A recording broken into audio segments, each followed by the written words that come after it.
नमस्कार, सिटी हलचल में आप सभी का स्वागत है। मैं हूं अमित रोशन और सबसे पहले बताते हैं कि चंडीगढ़ में मेयर पर हमला हुआ है।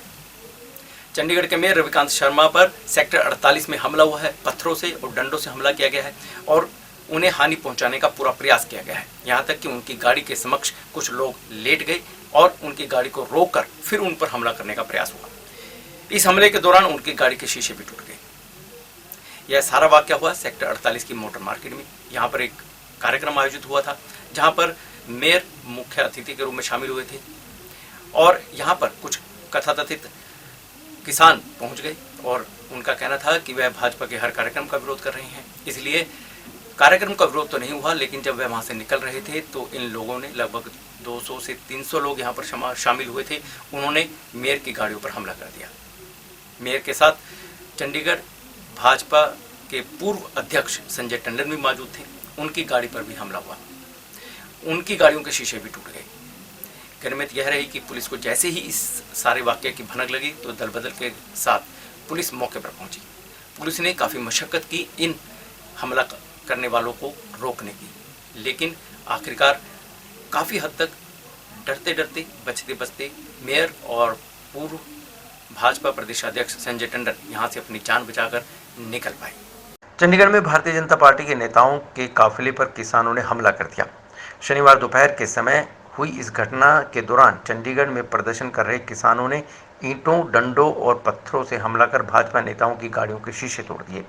कृषि सुधार कानूनों के विरोध में प्रदर्शन कर रहे लोगों ने चंडीगढ़ के सेक्टर 48 स्थित मोटर मार्केट में शनिवार को हंगामा किया। मोटर मार्केट एसोसिएशन की तरफ से आयोजित अभिनंदन समारोह में पहुंचे चंडीगढ़ के मेयर रविकांत शर्मा, चंडीगढ़ के पूर्व बीजेपी अध्यक्ष और हिमाचल के सह प्रभारी संजय टंडन सहित मंडल अध्यक्ष अभी भसीन की गाड़ियों पर लाठी, डंडों और पत्थरों के साथ हमला हुआ।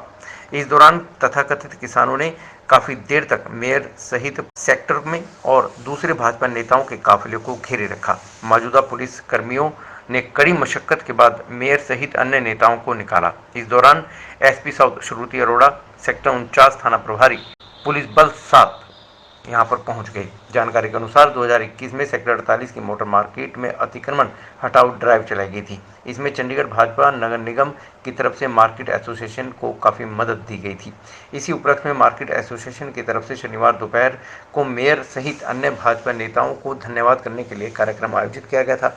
चंडीगढ़ बीजेपी के मंडल अध्यक्ष अभी भसीन ने बताया कि मार्केट एसोसिएशन की तरफ से कार्यक्रम का समय 10 बजे निर्धारित किया गया था। सुबह 11 बजे से कार्यक्रम शुरू होकर 1 घंटे तक चलने के बाद 12 बजे खत्म हुआ। इस दौरान सब कुछ अच्छा चल रहा था और माहौल शांत था। थोड़ी ही देर में तकरीबन 400 तथाकथित किसानों ने लाठी, डंडे, पत्थरों के साथ संजय टंडन और मेयर रविकांत शर्मा सहित उनकी गाड़ियों पर हमला कर दिया। इस दौरान प्रदर्शनकारियों ने गाड़ियों पर हमला किया और गाड़ियों के शीशे भी तोड़ दिए। गाड़ियां भी क्षतिग्रस्त हुई, जबकि संजय टंडन की गाड़ी के आगे वाले शीशे पूरी तरह से टूट गए। गनीमत यह रही कि किसी को कोई गंभीर चोटें नहीं आई। सेक्टर 48 में किसानों द्वारा प्रदर्शन कर रहे कई किसानों को पुलिस ने हिरासत में लिया। 31 थाने के बाहर जब किसान जमा होने लगे तो पुलिस हरकत में आई और उन्होंने किसानों को यहाँ से चले जाने के लिए कहा और इस बीच हल्का पुलिस ने बल भी प्रयोग किया और पुलिस के साथ भी हाथापाई हुई।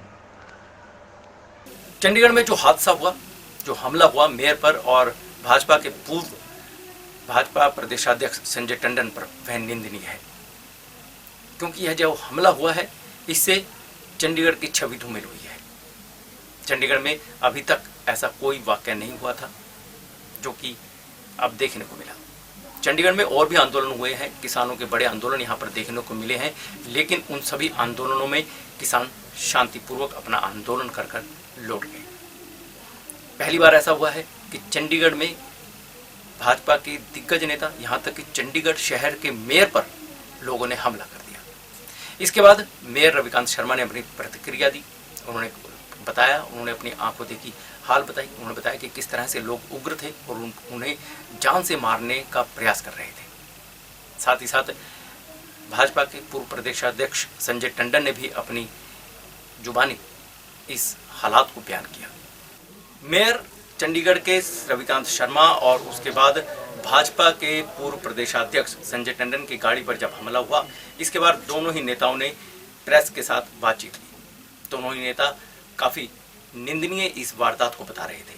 उन्होंने कहा कि उन्हें उम्मीद नहीं थी कि चंडीगढ़ जैसे शहर में उन पर हमला हो जाएगा, लेकिन उन पर हमला हुआ। यहाँ तक कि उन्होंने अपने आंखों देखी भी बयान की और कहा कि उग्र भीड़ की आंखों में गुस्सा था और नफरत थी। सेक्टर 48 की मोटर मार्केट की एसोसिएशन ने एक कार्यक्रम अभिनंदन समारोह रखा था, जिसमें उन्होंने मेरे को महापौर के नाते और संजय टंडन जी को भाजपा के वरिष्ठ होने के नाते वहां पे बुलाया था और आज हम उस कार्यक्रम में गए।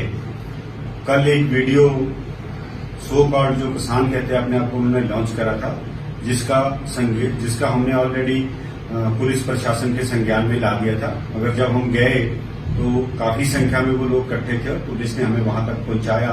बहुत अच्छा कार्यक्रम हुआ। वहां पे बहुत सारे मोटर मार्केट के मैकेनिक और वहां के जो शोरूम के मालिक थे, वो सारे दुकानों के मालिक वहां पे थे और अच्छा कार्यक्रम हुआ। और जैसे ही हम वहां से निकले, उस कार्यक्रम के बाद जब हम वहां से गेट नंबर 1 से बाहर निकले तो बाहर ये जितने जो अपने नाम किसान के साथ जोड़ते हैं, ऐसे जो बहरूपिये वहां पर खड़े थे और पुलिस भी उनके आगे खड़ी थी। लेकिन मेरी गाड़ी को देखते हुए ही उन्होंने अपना कॉर्डन तोड़ा और एकदम से आगे आ गए। कोशिश करी उन्होंने कि गाड़ी को आगे से रोका जाए ताकि उसके ऊपर अटैक किया जा सके और यहां पे जान की भी हानि होने का पूरा चांस था।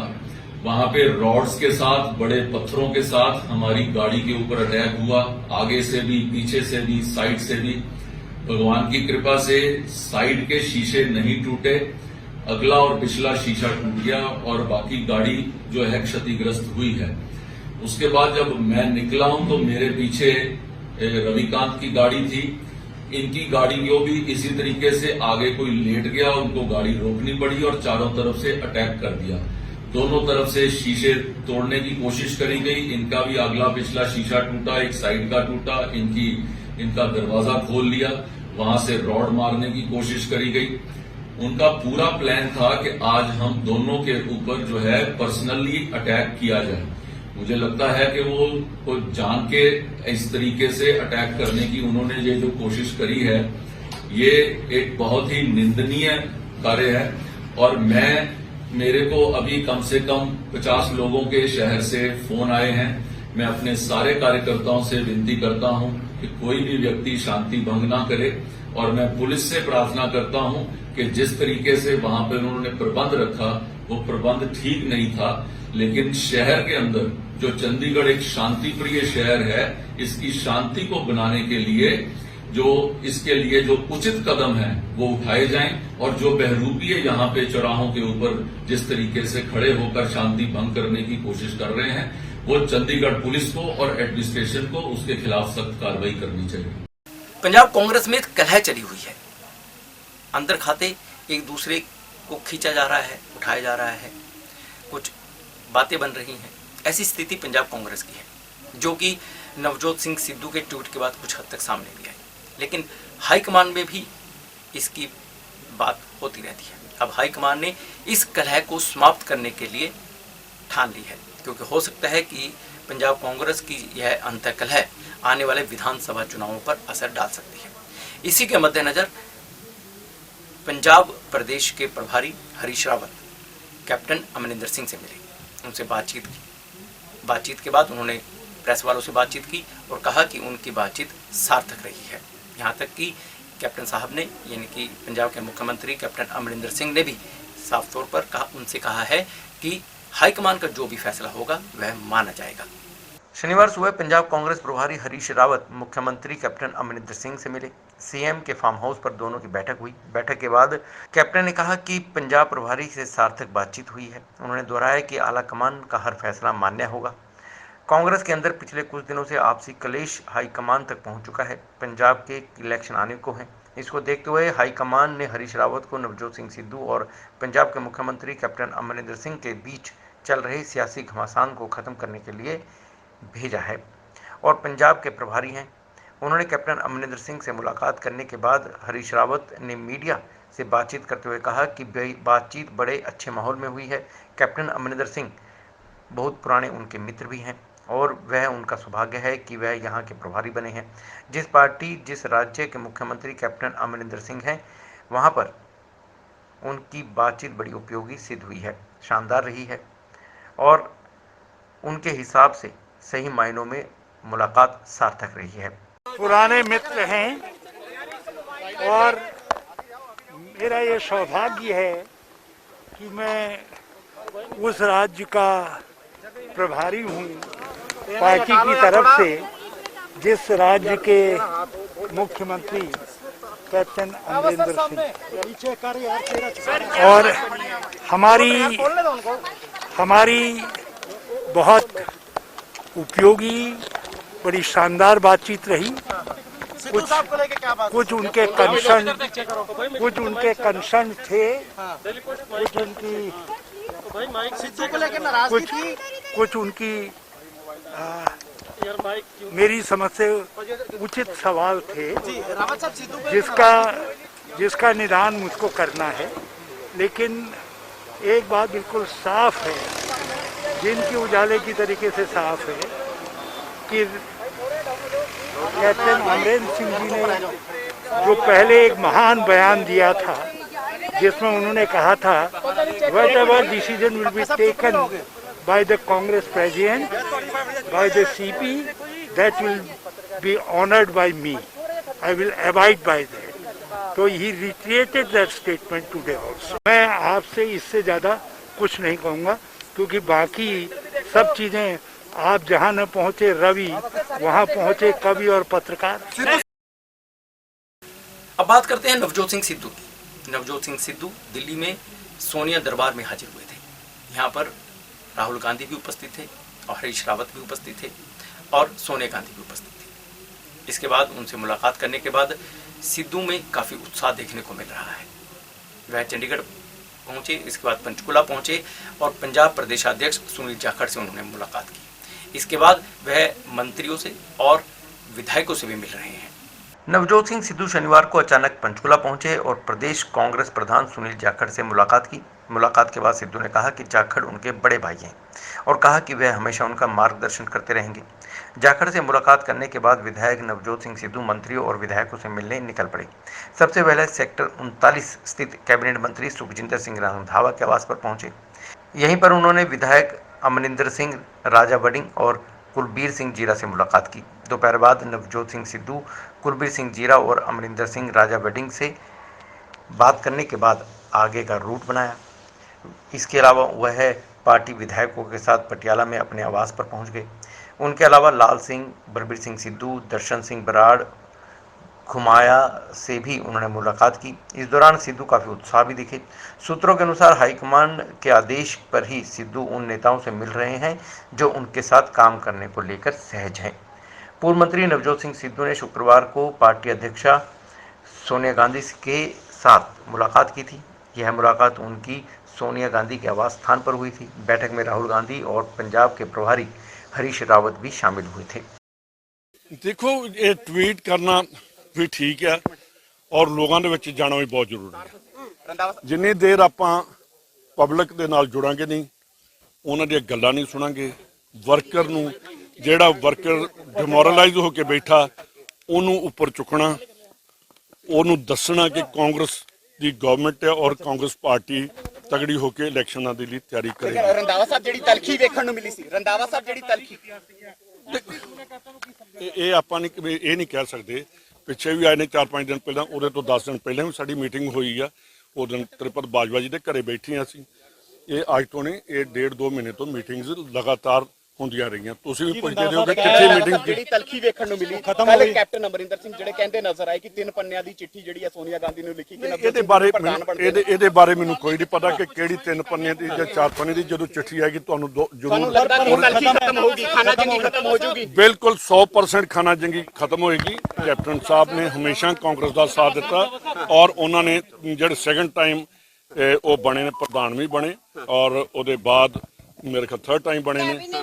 ਤੇ ਇਸ ਵੇਲੇ ਜਿਹੜੀ ਵੇਖੋ ਰੀਸ਼ਫਲ ਕਰਨਾ ਕੈਪਟਨ ਸਾਹਿਬ ਦਾ ਪ੍ਰੈਰੋਗੇਟਿਵ ਹੈ, ਉਹਦੇ 'ਚ ਸਾਡਾ ਕੋਈ ਨਹੀਂ। ਪਰ ਪ੍ਰਧਾਨਗੀ ਨੂੰ ਲੈ ਕੇ ਸਿੱਧੂ ਸਾਹਿਬ ਅੱਜ ਅਨਾਉਂਸਮੈਂਟ ਹੋ ਜਾਏਗੀ।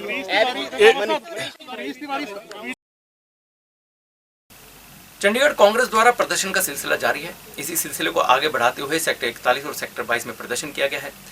पेट्रोल, डीजल और रसोई की जो गैस की कीमतें बढ़ी हैं, इसको लेकर यह प्रदर्शन किया गया है। यहाँ पर प्रदेश अध्यक्ष सुभाष चावला उपस्थित थे, कांग्रेसी कार्यकर्ता उपस्थित थे और पूर्व रेल मंत्री पवन कुमार बंसल भी इस प्रदर्शन में शामिल हुए। बंसल ने कहा कि जब अंतर्राष्ट्रीय बाजार में पेट्रोल की कीमत कम थी, उस समय भी रेट हाई बढ़े हुए हैं, जिससे साफ जाहिर होता है कि पेट्रोल डीजल की कीमतें अंतर्राष्ट्रीय बाजार नहीं बल्कि राजनीतिक तौर पर तय की जा रही हैं, जो कि कम होनी चाहिए। एक बात और साफ है कि जिस तरह से पेट्रोल, डीजल और रसोई गैस के दाम बढ़ाए गए हैं, उससे हर चीज़ बढ़ गई है और हर चीज़ बढ़ने से महंगाई का स्तर उच्चतम स्तर पर है, ऊपर हो गया है, जिसके कारण आम आदमी की पहुंच से अब हर चीज़ दूर होती जा रही है। अखिल भारतीय कांग्रेस कमेटी के निर्देशों के अनुसार चंडीगढ़ कांग्रेस ने सेक्टर 22 में पेट्रोल, डीजल और रसोई गैस की बड़ी कीमतों को लेकर प्रदर्शन किया। चंडीगढ़ कांग्रेस अध्यक्ष सुभाष चावला ने कहा कि जब पेट्रोल के दाम अंतर्राष्ट्रीय मार्केट में $144 प्रति बैरल था, तब भी उनके समय में प्रधानमंत्री मनमोहन सिंह ने पेट्रोल के दाम 72 रुपये प्रति लीटर से ऊपर नहीं जाने दिए। आज जबकि अंतर्राष्ट्रीय मार्केट में पेट्रोल के दाम 72 से $75 प्रति बैरल हैं, तो दाम आप देख सकते हैं कहां पहुंच रहे हैं। उन्होंने कहा कि फिलहाल कच्चे तेल की कीमत करीब $72 प्रति बैरल है, जो कि पिछले साल $30 प्रति बैरल थी। जो कच्चे तेल की कम कीमतों का लाभ लोगों तक नहीं पहुंचाया गया है। इसका मतलब साफ है कि पेट्रोल और डीजल की कीमत गतिशील मूल्य निर्धारण नहीं है, यह विशुद्ध रूप से राजनीतिक निर्धारण है। सेक्टर 22 में कांग्रेस द्वारा प्रदर्शन किया गया और केंद्र सरकार के खिलाफ जमकर नारेबाजी भी की गई। ये राम राज्य का मतलब होता है हर जनता सुखी हो। ये तो रावण राज्य है, हर आदमी दुखी है। जैसे रावण राक्षस की तरह देश की जनता पे जुर्म करता था, आज ये सरकार उसी तरह देश की जनता पे जुर्म कर रही है। इसलिए राम राज्य का नाम ना ले बीजेपी, अब ये मान ले कि अब रावण राज है इस देश में और घमंड में है सरकार। उनके पास बहुमत ज्यादा इस वक्त, लेकिन आने वाला समय बहुत थोड़ा रह गया उनका। जनता देखो जैसे निकली है, चंडीगढ़ में अब आने वाला नगर निगम में साफ हो जाएंगे, इसी तरह आने वाले 5 राज्यों में साफ हो जाएंगे, फिर दिल्ली का मामला भी निपट जाएगा। सबसे पहले हम कारपोरेशन में सफाया करेंगे, उसके बाद जो 5 राज्य आने वाले चुनाव हैं, जिसमें पंजाब, उत्तराखंड, यूपी, ये गोवा, ये जो है, इन राज्यों से बीजेपी को साफ करेंगे। फिर 2024 में मोदी जी को साफ करेंगे। कांग्रेस के दिग्गज नेता और पूर्व रेल मंत्री पवन कुमार बंसल भी पहुंचे हुए थे और उन्होंने भी कांग्रेस को समर्थन में कहा कि कांग्रेस ने कभी भी आम आदमी के इस्तेमाल में होने वाली चीज़ों को बढ़ने नहीं दिया, बल्कि उस पर नियंत्रण लगा कर रखा। लेकिन आज समय यह आ चुका है कि पेट्रोल और डीजल और रसोई गैस की कीमतें बढ़ने के कारण हर चीज़ बढ़ चुकी है। हर खाद्य पदार्थ से लेकर हर प्रयोग होने वाली वस्तु आम आदमी की पहुंच से बाहर होती जा रही है। ये सरकार लोगों को लूटने लगी हुई है। पेट्रोल डीजल के रेट आसमान को छू गए हैं और आज के दिन गरीब आदमी इन पे जो ड्यूटी दे रहा है वो अमीर लोगों का जो टैक्स है उससे कहीं ज़्यादा है। इस कारण हमारी ये मांग है कि ये सरकार जो एक्साइज ड्यूटी के रेट 2014 में थे वो रेट करे और लोगों को राहत दे। ये अगर सरकार लोगों के हित में सोचती है, प्रधानमंत्री लोगों के लिए सोचते हैं, तो ये रेट कम किए जाएं और लोगों को राहत मिले। आज लोगों अपनी खाने वाली वस्तुओं को और दवाइयों पे उनको हाथ खींचना पड़ता है ताकि उसके हिसाब से वो पेट्रोल ले सकें। ऐसी हालात कर रखी है। संदेश यही था कि जो अपना इन्होंने नोटिफिकेशन कर दी है उसको 2 महीने हो गए हैं। 2 महीने के बाद भी जो अगर बिल जो है नए रेट के ऊपर आए तो जनता की आवाज़ उठाना तो हमारा फर्ज बनता है ना। वही आवाज़ उठाई थी, आगे भी उठाएंगे। पंचकुला के अभयपुर में डायरिया के मामले सामने आए हैं। इन मामलों के बाद यहां पर हरियाणा विधानसभा के अध्यक्ष ज्ञानचंद गुप्ता पहुंचे, लोगों से मिले, उनकी प्रतिक्रिया हासिल की। साथ ही साथ उन्होंने जांच की प्राथमिकता के तौर पर बताया कि यह जो डायरिया के मामले सामने आए हैं कि पीने के पानी के कारण हो सकते हैं, क्योंकि पीने के पानी में सीवर का पानी मिलकर आ रहा था। अब इसकी जांच की गई तो पाया गया कि जहां से पाइपलाइन आ रही है वहां पर कुछ लोगों द्वारा अवैध रूप से इस पाइपलाइन में कनेक्शन डाल दिया जाता है। अब यह कनेक्शन अवैध होता है तो यह पूरी तरह से प्रॉपर वे से बंद नहीं होता, जिसके कारण इसमें कई बार सीवर का या फिर आसपास का गंदला पानी भी मिल जाता है और यही पानी पीने के पाइप की लाइन में चला जाता है, जिसके बाद इस तरह की बीमारियां फैल सकती हैं। इस सब के उन्होंने जांच के आदेश दे दिए हैं। पंचकुला के अभयपुर में पीने वाले पानी ने सीवरेज का पानी मिलकर जाने से उस पानी को पीने से कई लोग डायरिया के शिकार हो गए। इसमें एक बच्चे की मौत भी हो चुकी है। इसी के चलते हरियाणा विधानसभा के अध्यक्ष ज्ञानचंद गुप्ता ने अभयपुर के प्रभावित क्षेत्र का दौरा करने पहुंच चुके थे और मौके की स्थिति का जायजा लिया। पंचकुला के अभयपुर में डायरिया से 200 के करीब लोग अस्पताल में उपचाराधीन हैं। हरियाणा विधानसभा के अध्यक्ष ज्ञानचंद गुप्ता पंचकुला के अभयपुर में डायरिया से मरने वाले बच्चे की मौत पर संवेदना व्यक्त की और कहा कि ऐसी घटना दोबारा ना हो, उसको लेकर विभाग को सप्लाई ठीक करने का आदेश दिए गए हैं। उन्होंने कहा कि अभयपुर में विभाग की मंजूरी के बिना पाइपलाइन कनेक्शन जोड़ने के कारण यह हादसा हुआ है।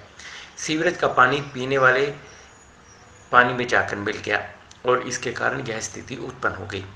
उन्होंने कहा कि विभाग द्वारा पाइप लाइन को दुरुस्त किया जा रहा है और इस घटना को लेकर विभिन्न विभागों के अधिकारियों की बैठक भी बुलाई गई है।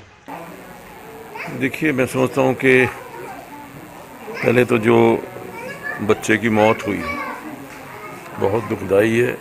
बहुत मैं समझता हूँ कि ऐसा कष्ट माता पिता के ऊपर आया जो असहनीय है। जहाँ तक ये जो समस्या है, उस समस्या जैसा कि अभी पता लगा है कि पानी की मिक्सिंग के कारण डायरिया जो है वो हुआ है। पानी कंटेमिनेटेड वाटर जो है वो पीने से डायरिया हुआ है। और वो जो पीछे लाइन जहाँ से भी हमने देखा कि लाइन आपस के अंदर जुड़ गई, पीने वाले पानी के साथ जो सीवरेज का पानी है वो मिक्स हो गया। एक तो मैंने आज अभी 2 बजे पूरा प्रशासन की मीटिंग बुलाई, डीसी हैं, एडमिनिस्ट्रेटर दोनों नगर निगम के भी और एचएसवीपी के भी और अन्य सभी अधिकारी हेल्थ के भी, कि इस प्रकार की दुर्घटना दोबारा कहीं और ना हो। उसके लिए वो सभी जगह के ऊपर इसको चेक करवाएं। पानी की जो सैंपलिंग है वो हर रोज़ हो, हर एरिया से हो, ताकि ये समय पर पता लग जाए कि कहीं पे अगर इस प्रकार की कमी है तो तुरंत उसको दुरुस्त किया जाए। और जो भी बच्चे को डेथ हुई है, मैं समझता हूँ कि उसका भरपाई तो नहीं हो सकती, लेकिन क्योंकि उसके माता पिता यहाँ नहीं हैं, फिर मैं एक दिन आकर के उनके माता पिता से दोबारा जो भी कुछ सहायता जो हो सकती है वो अपने ओर से करूँगा, ताकि कुछ उनको ढांढस बन सके। और मेरा यही प्रयास है कि अभयपुर ही नहीं, सभी जो राजीव कॉलोनी, इंदिरा कॉलोनी या अन्य जहाँ पर लेबर कॉलोनीज हैं, उनके अंदर स्पेशल ड्राइव चला करके पानी की सारी लाइनें चेक करके उसके ऊपर इसका हम संज्ञान ले रहे हैं, ताकि इस प्रकार की घटना जो है दोबारा ना। तो क्या किसी पंचकुला सरकार द्वारा इनिशिएटिव लेते हुए 112 इमरजेंसी नंबर का इस्तेमाल करने के लिए प्रेरित किया गया था लोगों को, और इसकी शुरुआत की थी हरियाणा के मुख्यमंत्री मनोहर लाल खट्टर ने। अब 112 नंबर पर प्रतिदिन सैकड़ों की संख्या में कॉल्स आ रही हैं। हरियाणा सरकार ने इस नंबर की शुरुआत एम्बुलेंस, पुलिस और फायर ब्रिगेड के लिए की थी। अब हरियाणा के लोगों को अलग अलग नंबर डायल करने की जरूरत नहीं है, ये तीनों सेवाएं इसी नंबर पर उपलब्ध हैं। हरियाणा के मुख्यमंत्री मनोहर लाल खट्टर और गृह मंत्री अनिल विज द्वारा पंचकुला के सेक्टर 3 में इमरजेंसी रिस्पांस नंबर डायल 112 का शुभारंभ किया गया था और अभी तक हरियाणा भर से हजारों कॉल आ चुकी हैं। हरियाणा पुलिस के एडीजीपी टेलीकॉम व सीईओ डायल 112 अर्शिंदर सिंह चावला द्वारा डायल 112 की कार्यप्रणाली के बारे में मीडिया को जानकारी दी गई। मीडिया से रूबरू होते हुए एडीजीपी टेलीकॉम अर्शिंदर सिंह चावला ने बताया कि डायल 100, 101 और 108 की सभी कॉल्स डायल 112 पर आनी शुरू हुई हैं और पुलिस, फायर ब्रिगेड और एम्बुलेंस की सुविधा के लिए 112 नंबर का प्रयोग किया जा रहा है। कि जी जब बात हो जाती है हम उसको कहते हैं अभी हमारे यहाँ पे गाड़ी भेजो, झगड़ा हो गया, तो वो कहते हैं जी गाड़ी अभी व्यस्त है, थोड़ी देर में आती है। वो जो थोड़ी देर का मतलब है कई बारी एक एक घंटा लेट आती है, तब तक जो होना होता है वो मौके पे हो चुका होता है। तो एज अ रिजल्ट हर स्टेप के ऊपर एक परेशानी थी। और उससे भी ज्यादा जो दिक्कत और आती है कि जी जब पुलिस वाले को कॉल करते हैं, आग लगी हुई है, तो वो कहता है जी एम्बुलेंस ने और फायर वालों को और बुला लो। So everything was in small pieces. सरकार ने ये निर्णय लिया कि क्या हम कोई ऐसी सर्विस प्रोवाइड कर सकते हैं हरियाणा प्रदेश के वासियों को, या जो भी इस क्षेत्र से, इस प्रदेश से गुजर रहा हो, कि अगर उसको कोई भी मदद चाहिए तो उसको सिंगल नंबर हो गया। ये single number government of India का नंबर है पूरे देश के लिए, लेकिन इसकी इंप्लीमेंटेशन ऐसे होनी चाहिए कि किसी भी व्यक्ति को, किसी भी विक्टिम को इमीडिएटली हेल्प और सपोर्ट दी जाए। पुलिस का ये ना हो कि एक भय बना रहे कि पता नहीं आके क्या कर देंगे। सबसे जरूरी था कि एक centralize command and control center जो स्टेट ऑफ द आर्ट, जिसके अंदर हार्डवेयर भी हो, सॉफ्टवेयर भी हो और सारी फैसिलिटीज एग्जिस्ट करती हैं। आज उदाहरण के तौर पे अगर आपके समक्ष ये ऑडिटोरियम है, हमारे को 150 लोगों को, ये तो चलिए कोरोना की वजह से वो थोड़ा सा जो इफेक्ट है कि हम हर सीट पे एक व्यक्ति को नहीं बिठा सकते, लेकिन अगर किसी भी समय पे हमें अपने बंदों को अचानक कोई प्रॉब्लम आ गई है और उनको ब्रीफ करना है, ब्रीफ करने के बाद उनको एक्शन पे लगाना है, this can be done immediately in house. हमें बाहर कहीं नहीं जाना पड़ेगा। इसी प्रकार से अंदर हमारे कॉन्टिन्यूअस ट्रेनिंग कोर्सेज के लिए अलग से रूम्स बनाए गए कि अगर हरियाणा में किसी प्रकार की कोई आपदा आती है, कोई दंगे भड़क जाते हैं, उसको मॉनिटर करने के लिए सरकार का कोई नुमाइंदा, कोई मंत्री या कोई सीनियर ऑफिसर अगर मॉनिटर करना चाहता है तो वो एक ही रूम से मॉनिटर कर सकता है। और जो आपने अभी 2 कमरों में देखा, जहां पर कॉल्स आ रही थी और दूसरा जहां से कॉल्स दी जा रही थी, डिस्पैच किया जा रहा था, वो जो वीडियो के ऊपर आ रहा है, उस सेम स्क्रीन को वो अपने सामने रेप्लिकेट करके वीडियो कॉन्फ्रेंसिंग के माध्यम से कंसर्न्ड डिस्ट्रिक्ट के डीसी को, एसपी को जो भी दिशा निर्देश देना चाहे, रिपोर्ट लेना चाहे, वो सामने समक्ष होती है। चंडीगढ़ प्रशासन की बात करें तो कोरोना के मामले जैसे ही कम हुए हैं, तो लेकिन इसके बाद भी चंडीगढ़ प्रशासन आराम से नहीं बैठा है। वैक्सीनेशन को लेकर चंडीगढ़ प्रशासन पूरी तरह से सतर्क नजर आ रहा है। इसी सिलसिले को आगे बढ़ाते हुए अब चंडीगढ़ प्रशासन ने फैसला लिया है कि चंडीगढ़ में जितने भी पर्यटन स्थल हैं, वहां पर भी वैक्सीनेट लोगों को किया जाएगा। इसकी शुरुआत अब रॉक गार्डन से भी कर दी गई है। चंडीगढ़ के पर्यटक स्थलों पर भी अब कोरोना की वैक्सीन लगनी शुरू हो गई है। पहले सुखना लेक में कोरोना की वैक्सीन लगनी शुरू हुई थी। इसको लेकर शाम के वक्त वैक्सीन लगा करती है। अब शनिवार से चंडीगढ़ के रॉक गार्डन में भी कोरोना की वैक्सीन लगनी शुरू हो गई। दरअसल चंडीगढ़ स्वास्थ्य विभाग की तरफ से यह कदम उठाया गया है कि चंडीगढ़ के जितने भी पर्यटक स्थल हैं, यहाँ पर लोगों की भारी भीड़ उमड़ती है और काफ़ी संख्या में पर्यटक भी यहाँ पर आते हैं। इसको लेकर वैक्सीन लगनी शुरू की गई है। रॉक गार्डन की बात करें तो पिछले 4 दिनों से ही आम लोगों के लिए यह खोला गया है, लेकिन यहाँ पर लोगों का जमवाड़ा देखा जाता है। इसको लेकर प्रशासन की ओर से यह फैसला लिया गया है कि यहाँ पर भी वैक्सीन लगाई जाएगी। शनिवार को इसका पहला दिन था, जिस पर काफ़ी असर भी देखने को मिला। काफ़ी लोगों को यहाँ पर वैक्सीनेट भी किया गया। इसके अलावा चंडीगढ़ प्रशासन की ओर से घर घर जाकर भी वैक्सीन लगानी शुरू कर दी गई है। इसको लेकर उनका तर्क है कि जो लोग वैक्सीनेशन सेंटर तक नहीं पहुँच पा रहे हैं, उनके घर जाकर वैक्सीन लगाई जाएगी। सिटी हलचल में हमने आपको बताया था कि चंडीगढ़ पुलिस ने 3 करोड़ का सांप बेचने आए एक व्यक्ति को गिरफ्तार किया है। अब इससे मिली जानकारी के बाद पुलिस को पता चला है कि यह सांप इस आरोपी ने एक सपेरे से फ्री में ले लिया था। सैंड बोआ सांप दुर्लभ प्रजाति का है, यह इस आरोपी को पता था और इसी के सौदे के तहत वह चंडीगढ़ में आया था एक ग्राहक को 3 करोड़ का यह सांप बेचने के लिए। इसके बाद पुलिस ने ट्रैप लगाया और इसे गिरफ्तार कर लिया था। चंडीगढ़ में 3 करोड़ के सांप की तस्करी के मामले में आरोपी ने रिमांड के दौरान पूछताछ में चौंकाने वाला खुलासा किया है। आरोपी ने बताया है कि वह 3 करोड़ की कीमत वाला सांप सेंट बोआ पठानकोट के स्पेरे से फ्री में लेकर आया था। बदले में उसे सिर्फ खाने पीने का कुछ सामान दिया था। उसे पुलिस ने तब पकड़ा था जब वह सांप को चंडीगढ़ में एक ग्राहक को बेचने पहुंचा था।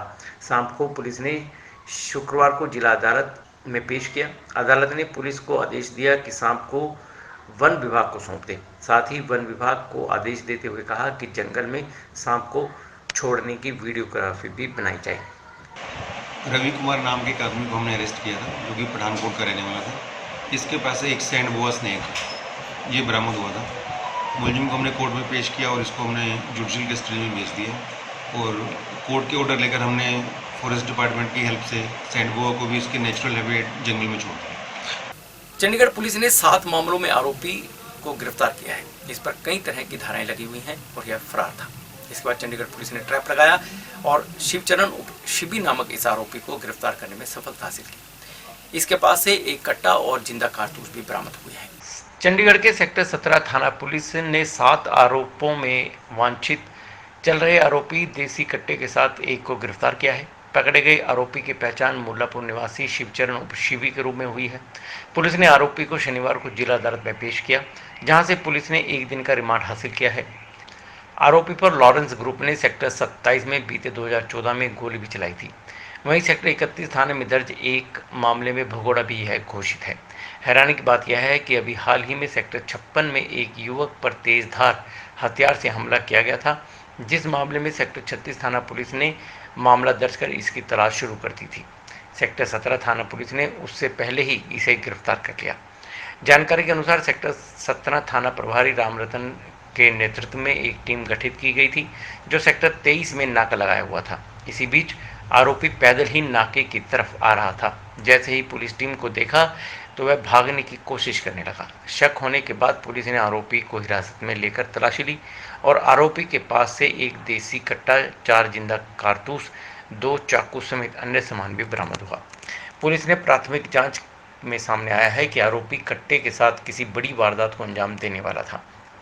ये आज सुबह अर्ली आवर में हमारे सेक्टर 17 की पुलिस ने एक सेक्टर 23 नाले के पास नाका लगा के SHO रामरतन इंस्पेक्टर की सुपरविजन में एक मेजर सक्सेस हासिल करी है। नाके के दौरान सुबह कोई 2 बजे के करीब एक लड़का, जो बाद में जिसका नाम शिवचरण शिबी पता चला है, वो आता हुआ दिखाई दिया। तो ये देख के पुलिस नाके को पीछे मुड़ गया। जब उसको चेक किया तो उसने पीछे जो पिट्ठू पहना हुआ था, तो उसको चेक किया गया तो उसमें एक देसी कट्टा जो इसके पास से मिला है, जिसके ऊपर मेड इन USA लिखा हुआ है, और इसके 4 जिंदा कारतूस मिले हैं इसके पास से, और 2 इसके पास से चाकू मिले हैं, और भी कोई आइटमें मिली हैं इसके पास से,